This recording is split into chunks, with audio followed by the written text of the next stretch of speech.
Қайырлы кеш, оқушылар. Бүгін біз ондық бөлшектерге амалдар қолдануды қарастырайық. Яғни ондық бөлшектерді қалай қосамыз, азайтамыз және көбейту, бөлу. Мысалы, ондық бөлшектер дегеніміз қандай бөлшектер? 10-нан, 100-ден, 1000-нан, 10 мыңнан деп оқылатын бөлшектер. Мысалы, 1,10-нан 1 деген сияқты, 2,100-ден 13, 3,1000-нан 245 деген сияқты да. Осындай бөлшектер ондық бөлшектер деп аталады. Яғни А бүтін, мысалы Б-сы 100-ден деген сияқты да. 1,10-нан 1, 2,100-ден 15 деген сияқты кете береді. Міне осы бөлшектер ондық бөлшектер деп аталады. Енді осындай бөлшектерді қалай қосамыз? Бөлшектерді қосу. Мысалы, 1,10-нан 1-ге қосайық, мысалы 2,10-нан 3-ті. Бізде қосу үшін, немесе азайту үшін үтірге үтір сәйкес келуі керек. Яғни, бағандап қосқан кезде, міне 1,10-нан 1 қосамын 2,10-нан 3. Міне үтірдің астында үтір. Бүтінге бүтін, бөлшекке бөлшек қосылады деген сөз былайша айтқанда. Сонда 1-ге 3 қосамыз 4. Үтір, үтір, үтір, 1-ге 2 қосамыз 3. Сонда бізде шығады 3,10-нан 4 деген. Ал егер біреуі 10-нан, екіншісі 100-ден болса. Мысалы, тағы да жазайық. 1,10-нан 1-ді ала берейік, жақсы қосамыз 2, мысалы 100-ден 35 болсын. Біреуі 10-нан деп оқимыз, екіншісін 100-ден деп оқимыз, иә? Яғни оқығанда қалай? Бізде 10, 100, 1000, 10.000 осыған байланысты қараймыз. Яғни, үтірден кейін бір сан болса, өже 1,0 деген сөз, 10-нан. 2 сан болса, өже 2,0 деген сөз, 100-ден. Яғни, үтірден кейінгі сандар, цифрлар немесе, үтірден кейінгі цифрлар, мына біздің 10-нан 100-ден дегендегі нөлдерімізбен сәйкес. Енді қарайық, 1,10-нан 1-ге қосуымыз керек 2,100-ден 35-ті. Осылай қосамыз. Яғни, міне, үтірге үтір сәйкес келуі керек. Болды. 1,10-нан 1 дегенде, 1-ден кейінгі сан 0 бар деген сөз. Яғни, 1,10-нан 1 мен 1,100-ден 10 деген екеуі бір сан. Яғни, үтірден кейінгі соңғы нөлдер саналмайды деп есептейміз. Қосамыз, 0-ге 5-ті қосамыз, 5. 1-ге 3-ті қосамыз, 4. Үтірін қоямыз, 1-ге 2-ні қосамыз, 3. Сонда бізде шығады 3,100-ден 45 деген. Бөлшектерді, ондық бөлшектерді қосу осындай ретпен жүзеге асады. Так, бізде міне бірінші мысал, екінші мысал, тағы бір үшінші мысал алайық. 2,10-нан 3 қосайық, мысалы 1,10-нан 135 болсын. 1,10-нан 135. 2,10-нан 3-ге қосамыз 1,10-нан 135-ті. Міне, 3-тен кейінгі сан, міне 0, 0 деген сөз. 0-ге 5 қосамыз, 0-ге 3 қосамыз, 3-ге 1 қосамыз, үтір қоямыз, 2-ге 1 қосамыз. Сонда бізде шығады 3,435 деген сан. Так, қосу реті түсінікті болған шығар, иә? Енді азайтуды қарайық. Азайтуда енді өзгеріс болады сәл. Азайту. Так. 2,10-нан 3-тен азайтайық 1,10-нан 1-ді. Азайтқан кезде дәл солай қосу сияқты орындаймыз. 2,10-нан 3-тен азайтамыз 1,10-нан 1-ден. Үтірге үтір сәйкес келеді. 3-тен 1-ді азайтамыз, 2-ден 1-ді азайтамыз. 1,10-нан 2. Енді ондықпен жүздік болса, мысалы, 2,10-нан 3-тен азайтайық 1,100-ден 95-ті болсын, 1,100-ден 95. Сонда міне 2,10-нан 3-тен азайтамыз 1,100-ден 95. Бүтінге бүтін сәйкес келді, бөлшекке бөлшек сәйкес келді. 3-тен кейінгі сан 0. Сонда міне 3-тің біреуі кетті. 10, 10-нан 3 аламыз 7. Так, 2 болып қалды. 2-нің біреуі кетті. Неше болды? 12, 12-ден 9 азайтамыз. 3 қалады, үтір қоямыз, 1-ден 1 аламыз 0. Сонда бізден шығады 0,137 деген сан.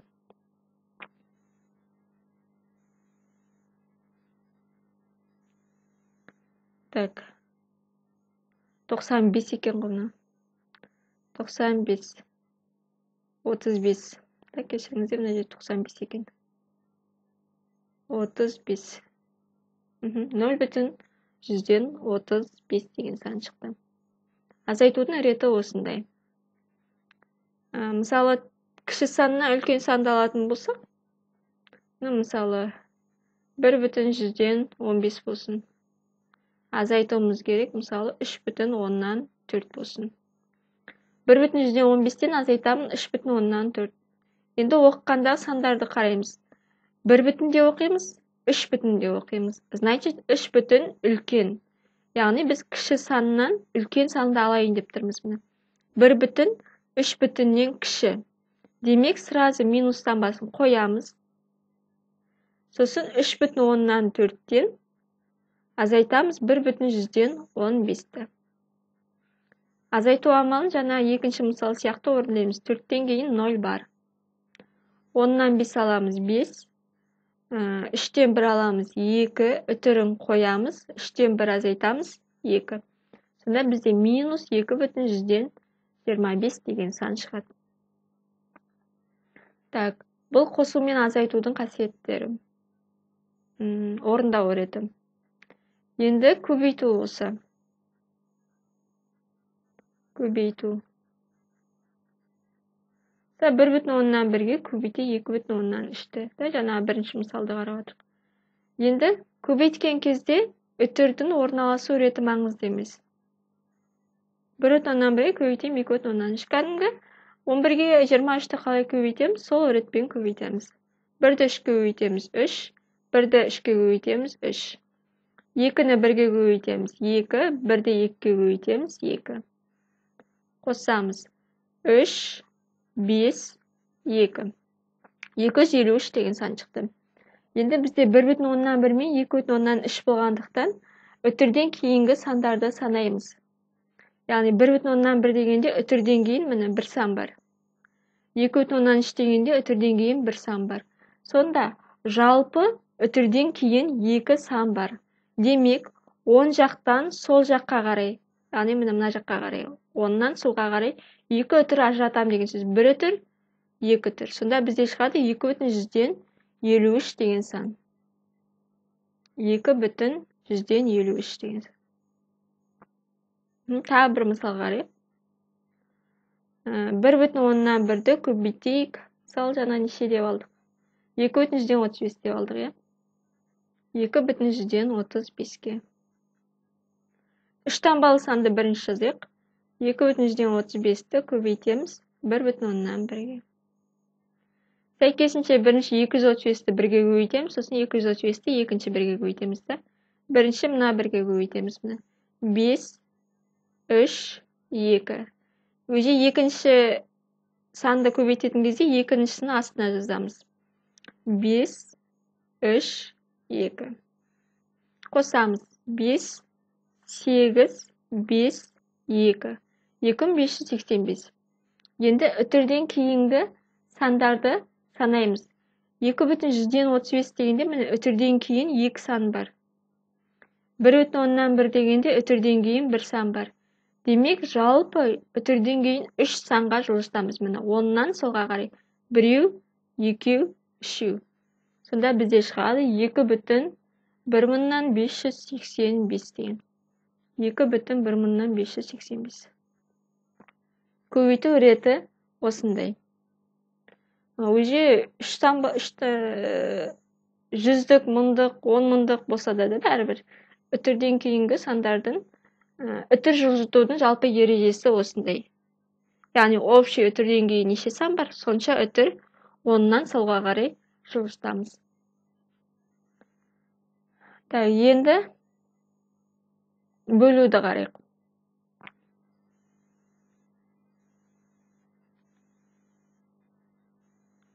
Ол енді бөлінетін сандарды алуымыз керек, е?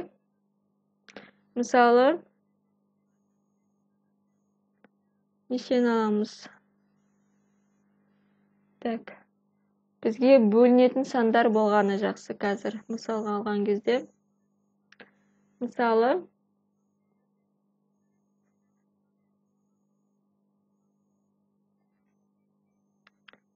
біз алайық 2,5-ті бөлек 5-ке. 2,5-ті бөлек 5-ке.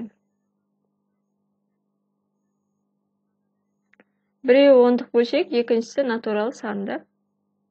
Мұндай жағдайларда мен үшін ең тиімді нәрсе үтір жылжыт жіберу. Яғни міне 2,5 дегенде үтірден кейін бір сан бар. 5 дегенде 5-тің өзі бүтін сан, е? Сонда үтірден кейін бір сан болғандықтан бір үтір жылжыт жібереміз. 25, міне бір үтір жылжыт жібергенде 25 бат, 10-ға қарай жылжыт жібереміз. Значит, 5-те үтір жоқ, сондықтан оған 1 0 тіркеледі деген сөз. 25-ті 50-ге бөлем деген сөз. Немесе, қазір екінші жолын айтып кетемін қазір. 25-ті 50-ге бөлейік. 25 50-ге жетпейді, демек 0 бүтін. 25-ке 0 тіркейміз, 250-ді 50-ге бөлеміз, 5. Демек шықты бізде 0 бүтін 10-нан 5 деген сан. Немесе 25 бөлінген 50 деген қандай сөз? Яғни, міне 2,10-нан 5-ті бөлемін 5-ке деп бөлшек күйінде жазайық. 2,10-нан 5 дегенде оққанда біз 10-нан деп оқимыз. Ал 5 бүтін сан. Сондықтан 10-нан деп оққандықтан бөлшектің екі жағында 10-ға көбейтшеріміз. Міне 2,10-нан 5-ті көбейтем 10-ға, 5-ті көбейтем 10-ға. 2,10-нан 5-ті 10-ға көбейткенде 10 дегенде 1 0 болғандықтан бір үтір 10-ға қарай жылжиды. Демек 25 болады. Немесе бағандап көбейтіп, бір үтір жылжытсаңыз да болады. 5-ті 10-ға көбейтеміз, міне 50. Сонда 25 бөлінген 50. Мына жазуымыз шығады. 25 пен 50 екеуі де 25-ке бөлінеді, 2-ден 1 шығады. Немесе 2-ден 1 дегеніміз 0,10-нан 5 деген сөз. Мысалы, тағы да сондай бір мысал қарайық, екіншісі. Мысалы, 2,100-ден 25-ті бөлейік 0,10-нан 5-ке. Екеуі де ондық бөлшек. Жаңағыдай үтір жылжыту үшін үтірдің ең көбіне жылжытамыз. 100-ден 25-те оқимыз, екіншісін 10-нан 5-те оқимыз. Сонда оққанда біреуі 100-ден, екіншісі 10-нан. Демек 100-ге көбейтіп жібердік деп есептейміз. Немесе 2 үтір 10-ға жылжытамыз. 2,100-ден 25-ке 2 үтір 10-ға жылжиды, сонда 225 шығады. Бөлеміз. 0,10-нан 5 дегенде 2 үтір жылжиды. Міне, бір үтір жылжытқанда ол 5 болады, екінші үтір жылжытқанда 0 тіркеледі. Сонда бізде 50 деген шығады. Яғни 225-ті бөлуіміз керек 50-ге. 225 түгел келеді. 225, так, 50 4-тен келеді, 50 4 рет бар да. Неше? 200 шығады, 25 қалады. 25 50-ге жетпейді, 0 тіркейміз, үтірі қоямыз. Сонда 250-ді 50-ге бөлеміз, 5. Сонда бізде шығады 4,10-нан 5 деген. Түсінікті шығар, е? Үтірден кейін 2 сан болғанда, үтірден кейін 1 сан болғанда. Яғни көбіне жылжытып жібереміз. Так. Мысалы, енді үтірлер бірдей болса, 2,10-нан 5-ті бөлейік 0,10-нан 5-ке. Міне, үтірден кейін екеуінде де бірдей сан бар. 10-нан болса да, ол 100-ден болса да, 1000-нан болса да. Егер үтірден кейін сандар бірдей болса, онда үтірді ескермей сол күйінде бөліп жібереміз. Яғни 25-ті бөлемін. Біз оққанда 0,5 деп оқымаймыз ғой, 5 деп оқимыз. Сонда 25-ті бөлем 5-ке деген сөз. 5 шығады. Так, бөлу амалы түсінікті шығар деп ойлаймын. Так, енді осындай есептерге мысал қарайық. Так, мысалы 1 Так, алайық 37,41 бөлінген 4,3 қосылған 1,3 көбейтілген 2,6 бөлінген 4. Яғни, бұл жерде амалдап орындайық. Бірінші амал. 37,41-ді бөлуіміз керек 4,3-ге. Міне, үтірден кейін 2 сан, үтірден кейін 1 сан. Демек, общий үтірден кейін 2 сан. Яғни, 2 түрге жылжытамыз онға қарай. Сонда 3741-ді бөлемін, міне. Бір үтір, екінші үтір жылжығанда 0 қосылады. 430-ға. Бөлеміз. 3741-ді бөлеміз 430-ға. Так, общий 3741-ден келеді. Так, 8 десек 32. 9 болса асып кетеді. Демек 8-ден келеді. 0, 20, так, 0, 24, 2-сі ойда, 32, 34. Азайтамыз 1, 0, 7-ден 4 алам қода, 301. 0 түсіреміз. Яғни, міне азайтқандағы қалған санымыз мына 430-ға жетпеу керек. Егер 430-дан асып кетсе, демек 8 дұрыс емес, онда 9 болуы мүмкін деген сөз. Соған байланысты. Яғни, азайтқан санымыз мына бөлінетін саннан кіші болу керек. Так, 3010 қалды. Так, оны нешеден келтіреміз? 38-ден келмейді, 34 болып кетті. 7-ден. Так, 7-ден келетін сияқты. 0, 21, 2 ойда, 8, 30. Так, сонда бізде шықты 87 деген сан шықты. Так, біз 0-ды ойдан тіркедік қоя. Значит, 8,7. 8,7.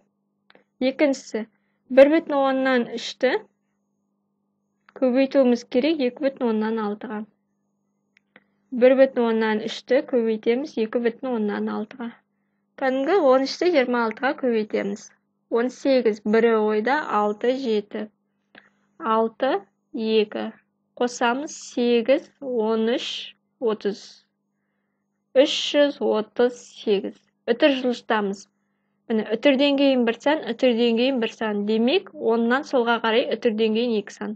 Сонда 3,38 деген сөз. Үшінші амал екеуін қосамыз. Яғни, бізде біріншісі бөлгенімізде бізде 8,7 шықты. Оған қосамыз 3,38-ді. 8,7-ге қосамыз 3,38. 0 жазу міндет емес негізі, себебі 0-ді 8-ге қоссаң, ол бәрібір 8 шығады. Азайтқан кезде міндетті жазу. 7-ге 3 қосамыз 10, 1 ойда, үтірді қоямыз 11, 12. Сонда 12,08. Қосу амалымыз орындалды, яғни жақшаның іші бітті. Енді 12,100-ден 8-ді бөлеміз 4-ке. Төртінші амал. 12,100-ден 8-ді бөлеміз 4-ке. Жаңа ғана бөлу амалында айттық, 2 түр жылжытамыз, себебі 4 деген бүтін сан. Сонда 1208-ді бөлеміз, 2 түр жылжығанда 2,0 қосылады. Яғни 400-ге бөлеміз деген сөз. Бөлейік. 1208-ді бөлеміз 400-ге. Так, 120 жетпейді, демек 1208 400, оның ішінде 3 рет кездеседі. 1200 шығады. Азайтамыз 8 қалады.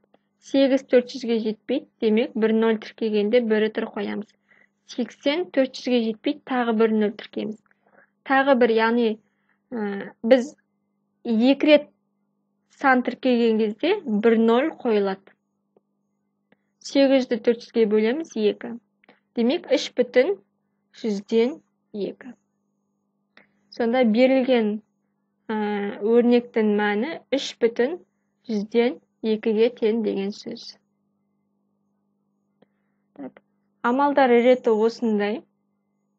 Есеп түсінікті болар. Так. Тағы бір жеңіл бір мысал қарастырайық. Сосын сабағымызды аяқтаймыз. Так, мысал екінші болсын. Бір жеңілдеу мысал алайық. Так. 0,6 қосылған 0,2 қосылған 5-тен 3 көбейтілген 0,5 дейді. Демек, бірінші амал жақшаны орындау. 0,2-ке қосуымыз керек 5-тен 3. 5-тен 3 дегеніңіз 3-ті 5-ке бөлесіз. Яғни 0,2 қосылған. Біреуі ондық, біреуі жай бөлшек болғандықтан, или ондық бөлшекке айналдырамыз, или жай бөлшекке айналдырамыз. Бізде есепте қалған бөліктер ондық бөлшек болғандықтан, біз жай бөлшекті ондық бөлшекке айналдырамыз. Яғни 3-ті 5-ке бөлеміз. 3 5-ке бөлінеді. Яғни 30-ды 5-ке бөлсек 6, демек 3-ті 5-ке бөлсек 0,6 деген сөз. 0,2-ке 0,6-ны қосамыз міне. Үтірге үтір сәйкес келеді. 0,8 шығады. Келесі, екінші амал. Енді көбейту орындау керек. Себебі қосу мен көбейту тұрған кезде, немесе қосу мен бөлу тұрған кезде, или азайту мен бөлу тұрған кезде, азайту мен көбейту тұрған кезде, бірінші көбейту бөлулер орындалады. Сондықтан көбейтуді орындаймыз. 0,8-ді көбейтеміз 0,5-ке. Көбейтейік. 0,8 көбейтем 0,5-ке. 8-ді 5-ке көбейтем 40, 4 ойда 0, 4, 0, 0. Сонда 0, 40. 2 түр, демек 2 түр жұмыстамыз. 0,4. Яғни 0,100-ден 40 деп оқымаймыз, 0,4. Яғни соңғы 0-дер есептелмейді. Сонда бізде шықты 0,4 деген. Келесі үшінші амалымыз уже 0,6-ны қосамыз, шыққан мән 0,4-ке. Есептейміз. 0,6-ға қосамыз 0,4. Міне, үтірге үтір сәйкес. 6-ға 4 қосам 10, бір ойда үтірді қоям 0, 1. Сонда 1 деген сөз. 1-ге тең болады 1. Болды. Сонда бүгін біз сабағымызда ондық бөлшектерге амалдар қолдануды қарастырдық.